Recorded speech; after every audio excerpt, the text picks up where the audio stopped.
Oh, hey, you guys. And by you guys, I mean Kelly. It's just me, Sharon. I get to answer first this week. Adam usually jumps right in. True, he's always very enthusiastic about 90s now, Yeah. still happening. Yeah, our little Adam is off today. Yeah. Which reminds Uh, me when we get to trivia, I'm gonna have to remind him where to insert the amazing sound effect. Bing bong, Yeah. like that. It's like he's here when you do it. Yeah, I feel it. That's why. Yeah. Yep. So he is here in spirit. Mhm. We are here in fact. Yeah. How's your Yeah. day going so far today? It's been a long one, I'm not gonna lie. So, all happy times. We Oh, should I'm mention sure. we didn't talk about this before I pressed the record button, but we are coming up on a hiatus. Would you like to let the people know? Hiatus. Yeah. Yeah, we're not on strike. We Yeah. are and we support the people that are looking for better conditions for themselves and their careers Mhm. and their art. And we'll talk about that in just a few minutes, but we are taking our summer break.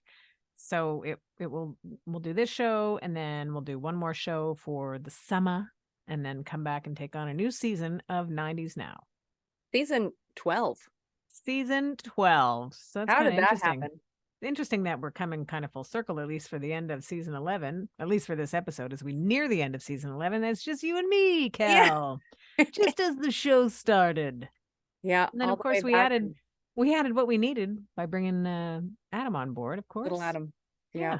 I'm hoping our good friend Ginger Bear, who listens over in New Zealand, isn't too devastated that Adam's not in this episode, but Yeah. he Don't shall worry. return, Ginger Bear. I like that Yeah. Ginger Bear, by the way, I think was busy for several weeks and then sent us a note saying that he was binge watching. I love that people were binge Ooh, watching us. That's amazing. very nice. You can also binge listen should you be I did listening. my hair today, so Yeah. this for the bingers. Yeah. It's nice. Yeah, it works for the audio files too. Yeah. Just know it's good hair today. Nice hair. So we'll get into a few fun things for today. Not the least of which is we'll tell you which doctor was nervous around royalty. Winka winka nudja nudja. Also, who would rather drop dead than retire? Me. It sounds drastic, but it'll make all the sense in the world once we tell you who it is. And you'd rather drop dead than retire, Kel? Yeah. Not me. Yeah. Um, well, Kelly's going to give us some trivia to challenge our confidence. Ultimately, that's what that does. And your 90s rewind will go to the heat of the summer of 1994. Also, Robert Downey thinks that his most recent movie is his best yet, which is good since because of the current striking situation where both writers and actors are currently on strike, at least as per the uh, recording of this episode. I figure we should probably start there if we're going to talk about movies Mhm. or that sort of um, platform. We can't not talk about the strike. And it really will get people looking back onto what they can watch because new stuff has actually come to a screeching halt because of this strike, right? Yeah, and I actually just read so it's like there's so many nuances to this whole story because first of all, I think it's important for us to put forth that from what, the information that we've been given that uh I think some people think, oh, it's Hollywood, like they all make a gajillion dollars, they don't need more money. But I know that there's something like 160,000 people in the Actors Guild Mm-hmm. and then like 11,000-ish, maybe a bit more in the Writers Guild. And jumping back to the actors for a second, many of them are kind of like NFL regular journeyman players, Right. it's like there's a certain level that you're attaining and that's what it is. And Mm-hmm. not everybody is Tom Brady. And Correct. yeah. And so it's very important that they are protected 1,000,000% because they don't have a $25 million nest egg to, sit back down on and be okay for X amount of time. And so I think it's important to mention that. And it's also important to mention too that Hollywood, just as any other industry, has trickle down industries. So Mm-hmm. like if a Hollywood production is not happening, then neither are craft services that might be an external company that's brought in to do that. Yep. Security for the film set or the television studio, um, you know, in a movie situation, they're not going to like a city like ours, like Montreal, which gets a lot of American films. So they're Mhm. not bringing money into our city, you know. So there's many facets of all of this, and I think that's why it's important that this is not like poo-pooed like it's a rich, you know, Hollywood actor situation. No, exactly. Yeah, and then to your point, Sharon, yeah, like anything that's attached to a major network studio, like major studio, is not happening from what I gather. If you're Right. an independent film and not attached to a major, you can keep working. Soap operas they fall under a different, even though they are part of this union, they fall under a different contract because from what I understand, it's almost like they're essential workers Mhm. because their time slots have been there forever. And, you know, a network can't be expected to fill that just like, you know, at the drop of a hat, especially because soap operas go all year round. Yeah. So they're the ones that are allowed to work. But then, yeah, like shows that, you know, like Tom Selleck's Blue Bloods, that's not coming back in September. So you're saying that who's allowed to work? Soap Soap opera actors? actors. But they don't have writers. Um, I'm not sure how that works for them, but they're allowed to keep going. Interesting. Yeah, because So, as you know, I'm a huge soap fan and have yeah. been in the genre since the 90s, if not Yeah. before. And actually before in the 80s, because when I In the watched, womb. Got it. yeah, in the womb when I watched General Hospital. But I follow a lot of soap actors on Instagram. Yeah. And like for example, Michelle Stafford, who's an amazing performer, she's on The Young and the Restless, and she just posted today saying, in solidarity with our actor friends who are fully on strike, we won't be posting because she often posts like behind the scenes videos and like cool things from the set, and they're all not doing that out of solidarity, even though they are on set and they are working. I'm reading right now that it says the SAG after contract expires on June 30th, and actors strike expected to have. So it did happen. Hmm. Um, and a whole story of why they're still making new episodes. So you are right on that one. Yeah, and then I just read today, Sharon, I hadn't had a chance to send you the article that, and I'm not sure how they kind of sneak through this, but The Voice and certain other reality shows, it's kind of going to be on a case by case basis. They're going to Hmm. actually be able to stay in production. And that kind of makes sense too. Is there much I don't want to think that those kind of shows are written, you know? Yeah, Like well, I you guess want they're, those reactions to be genuine and not yeah. written for them. So But it's interesting because I did read that it really is going to be a case by case basis. And I think, for example, like Celebrity Jeopardy can continue, Celebrity Wheel of Fortune can continue. I'm assuming regular Jeopardy, regular Wheel of Fortune, like that can obviously all go on with regular contestants. right. But the rumor is that we'll probably be getting a lot more game shows over the next while. And some networks or some streamers like Netflix, for example, they, in anticipation of this strike, had apparently stockpiled some stuff to kind of get Wow. them through X amount of months. But from what I've also heard is that that stockpile is not as extensive as they, you know, would either like us to believe or just not, it's not there. Hmm.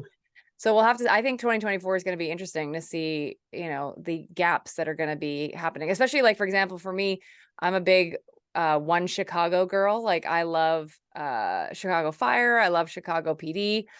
And those shows will not be back in September, you know, that, so will we get Yeah. them in the first quarter of 2024? Don't know unless this strike gets fixed, you know? And I'll say that I don't know every single detail about the situation for the strike, except that uh, it seems that as platforms evolve, that contracts have to evolve with them.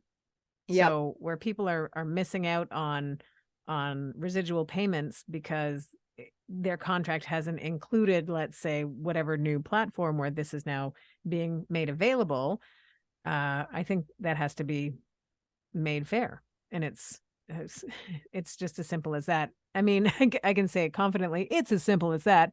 Of course, having prefaced it with saying, I don't know all the details, but I think that when it gets to this situation, there usually is someone saying, "Oh yeah, go ahead and strike. Yeah. Let's see what happens." And ultimately, they're striking and not getting paid, right? Yeah. Yeah. So it does hurt them as they're trying to stand for what they believe in and what they believe they deserve. Um, I don't like it when it gets to this point. It shouldn't have to get to a strike situation And it does get to a strike situation because one of the parties feels that they're not being treated fairly. So that's where you have to start, in my opinion. Figure out how to make it fair. And Period. like it's obviously, as my mother would say, Mummy Alexander, it takes two to tango. Oh, But she says that, does she? she She's a does. dancer. She's a dancer. She's a jancer, as you call them. But I feel like, from what we've been hearing in the press, many we'll call them upper management types have gotten raises and bonuses and all that sort of stuff on the side of the networks and the streamers. And that's why are they crying poverty if they're having that opportunity? And again, like I'll say allegedly, but that's, what we've been reading in the press, that, they have money to spend and they just don't want to spend it in the places that maybe they should be, like their talent pools. And I find it interesting too that at this stage of our social game / social media game, we can all see what's happening, like we know that that this evolution is happening. So we know that there's money on the table, and someone's put their hand up going, no, don't touch my pile. It's not just your pile though. So yeah. And I actually listened to an interview today with, I think it was the head of ACTRA, which is the Canadian version of, what's going on with our friends to the south. And like some of the effects that are going on is based off of what happened in pandemic, which is like a lot of auditioning had to happen with like self tapes, like you taping yourself. Yeah. And I've heard about that before. And now it sounds like because it was such an effective tool for producers and directors to get auditions that way, many of them are not returning to in-person, auditions. So that means it's falling to the artist to make sure they've got some sort of decent lighting, whatever else. And like even microphones, like video gear, especially if they're trying to make their audition tape stand out. So that all would have been handled before by the show that they were trying to get on or the movie they're trying to get on. But now that's falling to the actor themselves. And so that's an added cost. And then that's another thing where the network / film companies are able to not have to pay to like rent a room or like, have all these people and maybe have some donuts. Like they don't need to swap for donuts anymore. So it's just things like that, like we don't see. And then also too, we won't get too crazy in this, but like AI problems, like where likeness and images and voice, like that's a concern also that they need to have ironed out, that are all things that have kind of come to fruition over the last few years. So, hey, speaking of AI and how gross that is, on our show this morning, we played a clip of AI Johnny Cash singing Barbie Girl. Oh my goodness. Which would never have happened, obviously. Yeah. But it's very believable. Really, and that's just gross. Yeah. I think it's gross because of what we do, and it really puts a marker on us like, oh, replaceable. Yeah. But I think on like an even more elevated scale, it's the possibilities are really, they're scary and dangerous and all that, when you think of like phone scams and stuff and how, those grandparent scams where a kid calls to say that he's in jail and he needs money, he can't call his dad, and the grandmother believes it, but it's not even the kid calling. So I think those things will get ramped up. It's just the possibilities are dangerous and ultimately eliminating of employment. But that's a whole offshoot from where we were. And where we were was partially talking about the strike, but also talking about how Robert Downey Jr. is feeling very confident about his most recent film. And of course, the segue was see it now because everybody's on strike. So by the time of the recording of this episode, and by the time you guys get it, his new movie Oppenheimer is available, is in theaters, and with the heat waves all over the world, a nice air-conditioned movie theater is a great option to keep cool. That's for sure. Now, Oppenheimer, like, I just think it's amazing when you think of the list of movies and credits to Robert Downey Jr.'s name. He's been around for a long time. He's been there, done that, and come out the other side a stronger person and a better person. But I find it interesting to be at a stage of your life where the thing that you've done now is the one that you think is your best work. Yeah. That says a lot. It's yeah, especially for the resume that you just listed that he's got, which Mhm. I think it's longer than our both of our arms. So Yeah, and the fact that he was like, quite clear. The quote was because he was on the Kevin Hart show with him and said, just gonna flat out say it. This is the best film I've ever been in. It's not necessarily like he's not necessarily touting his own work. He's talking about the film in general, mhm. which I think is pretty cool. Yeah, because I don't know like how big his actual role is. Like I don't think he's the star, right? So He is among the stars in he's this among the movie. stars. Yeah. Yeah, pretty cool. And he Hmm. plays a physicist. He fits that look. He does. Yeah. He is As Rosie Iron O'Donnell would Man. say, he's a cutie patootie. She did say that in our favorite decade, didn't she? She did. Yeah. She also had the Yeah. Frankly counter. She the what? The Frankly counter. Remember I told you like every time she would say the word frankly, Oh, yeah. Frankly counter. Yes, you did. It was just last show you said that. Was it? Seems like a whole show ago, Kel. Yeah. Okay, well, on we go then. Let's get into some trivia. How about it? Let's do it. Um, Hang time, hang time. Pew, pew. so we'll start with art and literature to make Sharon work. Literature. Yeah. For our friends in the UK, let me speak your language. Literature. That was very nice. You nailed it. Thank you. The color Tiffany blue has been trademarked since which year? 1997. Close. So that's what I guessed, and it was 98. Damn it. So close. Um, which tennis star, so this is from the sports category. Oh, Which yes. tennis star courted Barbara Streisand in the early 90s? I don't know that I remember this. I do. Oh my God, What's his now name with the I'm hair? shocked and disturbed. Go ahead. What's his name with the hair? Andre Agassi? Yeah. I didn't remember that. Yeah. Do tell. I don't remember this. What was going on? Did they actually go to like a I don't think I remembered it until you just said it, to be honest. He had his like he was a handsome young man and he had this amazing hair. Um and there's a professional athlete. They are, specimens, right? yeah. I don't know how the link would have got him to Barbara Streisand. See, if Adam was here, I would ask Adam to Google her age and also his. Well, I think she's in the I know she's a Taurus because Do you she's, know I think, that? the day after my birthday, I believe. Okay. Excuse me, or the day before, perhaps. Anyways, let me take on Adam's role here and I appreciate because there must check. be what a good 15 years difference. I would say easily because Yeah, if not more. he's close. Yeah, he's at least 20 because she's 71. Is that what that says? She's only 71. Oh no, that's a lie. She's 81. There we are. Okay. Now, okay, that makes that's I know I'm showing off my math skills. Yep. She's 51. Just Yeah. kidding. She's 81. Let's see if this just comes up. There we go. Data's tennis champion from 92 to 93. So if we're doing some math, in 92, she would have been 50. And let's check his age. At that time, he would have been, oh, brother, 22. 22? Yeah, he's younger than me. He's born in 1970, also a Taurus. Yeah.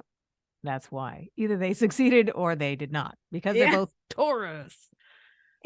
Isn't that wild, though? That's That's wild. quite an age diff. That yep. Was that It's 20 it's years? Yeah. Well, it's always interesting. It's 28 years. Interesting when the male is younger than the female. Mm-hmm. She's like a black widow. Is that what they call it? No, a cougar. Yeah, it's a cougar. Black widows, I think, eat their mates. They kill them. What have you been watching this weekend? I worry about That's how spiders kill, by the way. The visual is they just crumple things up. That's science. This is what I bring to this show. Yeah. Science and technology. Sharon's grade 8 science project. Yeah. Here's a spider doing a push-up on a mirror. Yeah. Remember that one? Yeah, I know. I have to just Ah, my as we've discussed, my nieces are in high school. And I yeah, can't tell you the look of disdain that I get. For our American friends, I'm sure they obviously still probably call it grade 7, grade 8, grade 9, whatever. I think it's middle school, right? Middle For school, yeah. or junior high. But for us here, like it used to be grade 7, grade 8, grade 9, grade 10, grade 11, but now it's sec 1, sec 2, sec 3, sec 4, sec 5, and like they look at me funny. I'm like, listen, it sounds much cooler to say you're Listen. grade 10 than Yeah, sec 4. So yeah, yeah. I don't Like know they what that, invented school or yeah, something. exactly. Ugh. Oh, the kids of today, Sharon. That's what happens. That reaction is when I drop down to their level. Yeah. Ugh. Yeah. We had teenagers in our house once. Now they're in their 20s. We're fine. Are they both in their 20s? Yeah. How did that happen? Yeah. One will be 25 in the fall, and the elder is 28. They're I well know. into their 20s at this. Yeah, yeah. I know. I know. I look so young. I know what you're thinking. Yeah. You know what I'm thinking. Yep. My joke lately is I'll hold my stomach and go, two kids, Yeah. I didn't birth these children, so there's no reason for me to blame the children for what Yeah. I'm putting in my belly. All right, Cal. Time to move forward. Moving on. Yep. So yeah, I did okay in trivia this time. Yep. Pretty good. Yep. Yeah, One for yep, two. yep. One for two. Okay, so let's go to the doctor who's nervous around royalty. It's Yeah. Dr. Dre, Not Dr. Seuss. not Dr. Seuss. Yeah. He's irrelevant in 90s references. But Dr. Dre, a bit of a different story. And imagine Dr. Dre. Did I confuse my it was Dr. Dre that was on the Kevin Hart show, Yes. not Robert Downey Jr. I take it all back. Um, but Dr. Dre talking to Kevin Hart about why he didn't work with the likes of Michael Jackson, King of Pop, Prince, Stevie Wonder. When all of those opportunities were presented to him, he said, they just asked me to work with them. And I was just like, what the bleep am I going to do with them? These are like established artists. What could he possibly bring to them? And I can totally understand Mhm. nerves or like, no, I also think he was worried about trying to live up to their sound or trying to find his version of their sound. for sure. For So, sure. mhm. I remember seeing an interview with Quincy Jones and a broadcaster at that time who has since been disgraced by his own actions. But he ignorantly asked Quincy Jones, what did you take away from working with Michael Jackson? Quincy Jones, who has been around a long time, has a Mhm. long list of credits that predate Michael Jackson's existence in the world. Yeah. And his Quincy Jones's answer was basically, what was he going to show me? Yeah. Which I loved because it sort of shut down this now disgraced broadcaster in a way that I thought, good. This You're guy was so aggressive tonight, smug. Sharon. Yeah. I'm feeling pretty sassy. Yeah. I do love though that Dre says my entire life and career has been dealing with and working with new artists. That's what I like. Mhm. Which is cool. There's a lot of producers that feel that way, that want to be the person that discovers the next thing or whatever. Mm-hmm. That actually is also translated into what we do for a living, because there's certain times where, you know, like a manager in our situation either wants to work with someone who has experience or is like, nope, I want the newbie. And we mold them in my image or whatever. Well, So, that's what it is. It's less about the newbie and more about the person who wants to mold them. mhm. Don't get me going.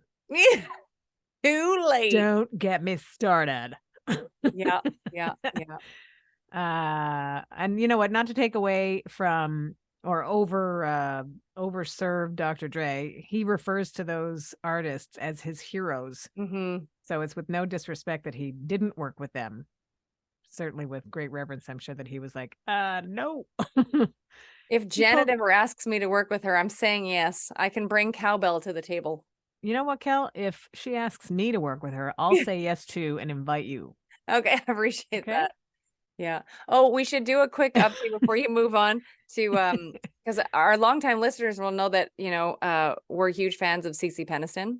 Yeah. And she recently posted something on her Instagram, and I sent her a message back saying, like, basically, like, it's just celebrating her and saying that she's fire. And then she wrote back, and again, this is for our longtime listeners, and said that she still has my vinyl that she was supposed to give me probably in season 4 of this show.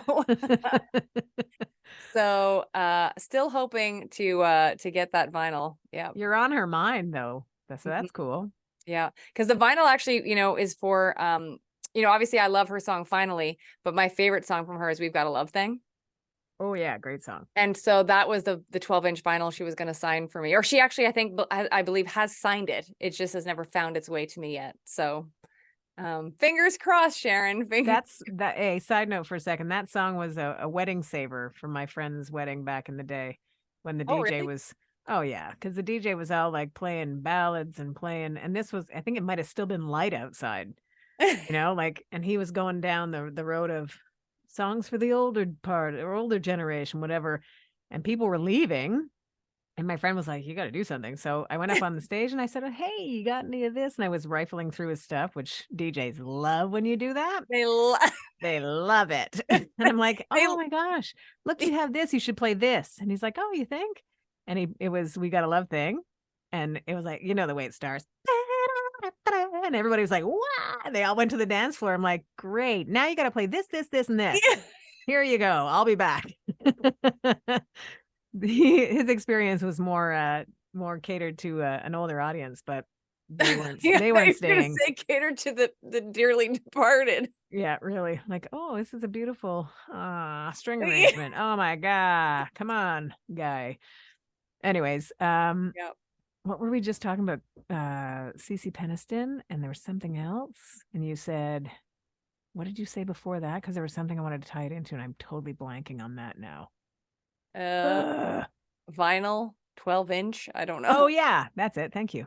I picture her having that quick reference as she's got to post it on her fridge with your name on it. Get vinyl to Kelly. And the edges of the post-it are rolled up because it's been on her fridge for so long. I do think it's from season 4 of us. I should actually try to go back and find out when we first made that. Actually, it must have been when we had her on the show, right? Oh, right. Yeah. Yeah, because we have had her on the show before. So that must be it. But yeah, I'll never give up hope that I'm going to get that. You could isolate that clip and put it on an Instagram post and say, hashtag still waiting. Yeah. Then you'll never get it. I'll never rip the post-it off the fridge and goes, forget about it. Yeah. Oh, yeah. Oh, yeah. So let me check our list. Where are we at now? We've done all the very important business, which is what 90s now is, as you all know. Important business. But imagine this, if the options were to drop dead or retire. Yeah. And there are more options, by the way. But that Dolly Parton said that she would rather drop dead in front of her audience than retire. That sounds like something Dolly Parton would say. DP. DP. She says, I always believe that if you wanted your dreams to come true and you are lucky enough to have that happen, then you've got to be responsible because you've got to keep the dream alive, right? So Dolly Parton, 77 years old, technically long past retirement age, but she recently said, I would never retire. I'll just hopefully drop dead in the middle of a song on stage someday. That's how I hope to go. Guess what, Dolly Parton? Nobody in the room will want that to happen. Just you. Please don't do that. Yeah. I love Sharon that she, like, in that statement that she put out, like, because she also talks a little bit later about wanting to have a talk show or like a show on TV and stuff. Yeah. And I love that, like, she's inspiring to me because at 77 that she still has like significant goals that she wants to accomplish. Because I know, like, at my age, like, you're just like, I still feel like I have road track left, but you start to be like, not as much road track as when I was 20. And so, totally that. Yeah. And so, and I'm sure this is like hovering around that, not midlife crisis, but like kind of where you're like, man, I really need to get on this and like figure stuff out. I think So it's I love that at 77, she still wants to keep doing stuff. for sure. I think that the more attention you give to the truth of the matter, which, as you said, if you've got more time behind you than you do ahead of you, that's not inspiring Yeah. in and of itself. But if you say, hey, well, I've only got this much time, let's get to it. Yeah. There's you have to be the person that puts the positive spin on that timing. And she says, as long as she's able to work and has her health, and her husband is good, she's good to go. She says, in the meantime, I'm going to make hay while the sun shines. Like a true country gal. Indeed. Love DP. Yeah. Go, Dolly, go. And she just like released a rock album. You know what I mean? Like she's She fire. keeps true to her word, like Yep. a true Southerner, like she said when she got inducted into the Rock and Roll Hall of Fame that she was going to commit to doing that. And basically everybody that was at the award the ceremony that night is on this album. It's a long list of people that she worked with for this album. So it's really cool.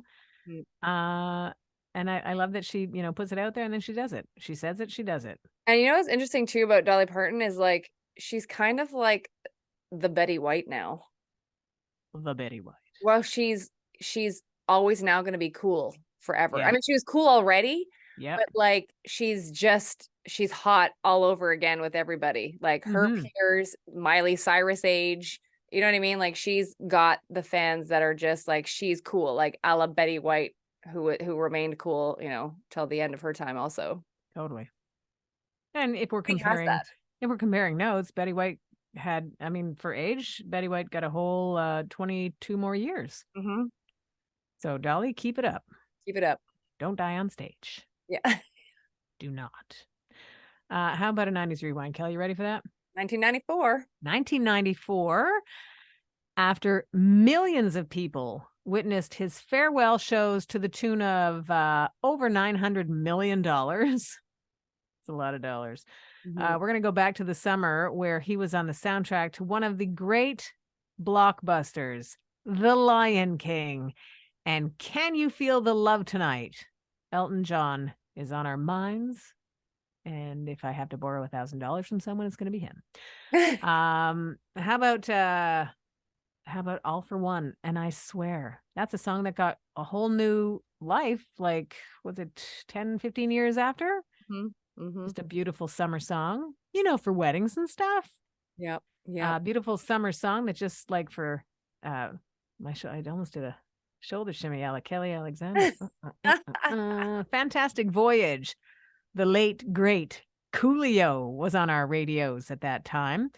Similarly, I think if we're thinking of hot summers, John Mellencamp and Michelle Ndegeocello oozed on their cover of Van Morrison's Wild Night.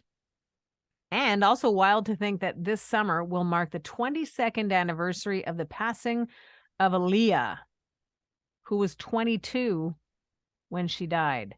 August 25th, 2001. So technically, August 26th, 2023, we will officially be longer without her here than we were with her, which is sad because her star has been shining from the moment we got her first single in the summer of 1994, which went to number 5 on Billboard's Hot 100 and also went to number 1 on the R&B chart, back and forth, with Aaliyah wrapping up your 90s Rewind. Good job, Sharon. I have Back and Forth on a yeah. CD single. I had it on a cassette. Good for you. Yeah. Sounded great in my Walkman. Yeah. Actually, It was still the 90s, by the way. It's not necessarily only an 80s reference. We spoke several weeks back about how the resurgence of tapes are coming back, cassette tapes. Like it's like a thing now. And so audience question would be which cassette tape from the 90s do you wish you still had? And maybe you still have it. I don't know. But like I would say all of them since I got rid of them. Okay. I'm like, I'm never gonna need these. I got compact discs. Poor decision, Sharon. Poor decision. Yeah, it's interesting because I don't think that as lasting as all of the platforms for music are, I think none of them have foreverness to them. Vinyl breaks, cassettes melt, and get jammed up in your tape heads. Yeah. CDs, the information actually lifts off the disc. So it gets burned on and over time lifts off. So there's nothing you can do about that. So then there's MP3s, which are all well and good. We have thousands of them on our phones and in our, wherever we get our music. But the quality of those is nowhere near what vinyl was. But vinyl, you can't, it's hard to bring a turntable in your car when you're driving or when you're going for a walk. There's that. There was a Discman. Science and technology. That is what I bring to this show. It's like something we didn't know about you at all. Zero. Yeah. You're welcome. Yep. Well, there we are at the end of it. Yep. Adam, we missed you. We'll see you next time. Yeah. Ideally. Yeah. And as we mentioned at the beginning of the show, if you're just joining us, we're going to do one more after this, and then we're going to take our summer break. And so that, it'll give you guys an opportunity to go back to other episodes that you may have missed and stockpile and listen while you enjoy your summer break. And here's a little test. I was actually going over our like reviews on, our podcast platforms. Yep. And so I would love for the people that are still listening all the way through this episode, which I'm sure is 99.9%. All of you are listening. We always appreciate a review. So, and a 5-star like, as Sharon says, 5 stars. So yeah, if you could take a moment, like, do it. Who does 4? Yeah. Just do 5. 4 makes you just sad. It's like second place is the first loser. We want to be the first loser. Okay. I once said that on the air. Somebody called me up and said how much they love that. And then the other person sent me a text message and was like, that's absolutely deplorable that you said that on the air. Of course it is. Because I'm listening with my child and they can't handle the truth because I've told them otherwise. Here's your participation badge. Sharon is on flames tonight. Not even fire. She's full of flame. We're going to get some letters now. Sharon's mean. Yeah. That's what a life of science will do. Yeah. Thank you, everybody, for finding us wherever it is that you do and then locking it in, passing it on, rating us 5 stars.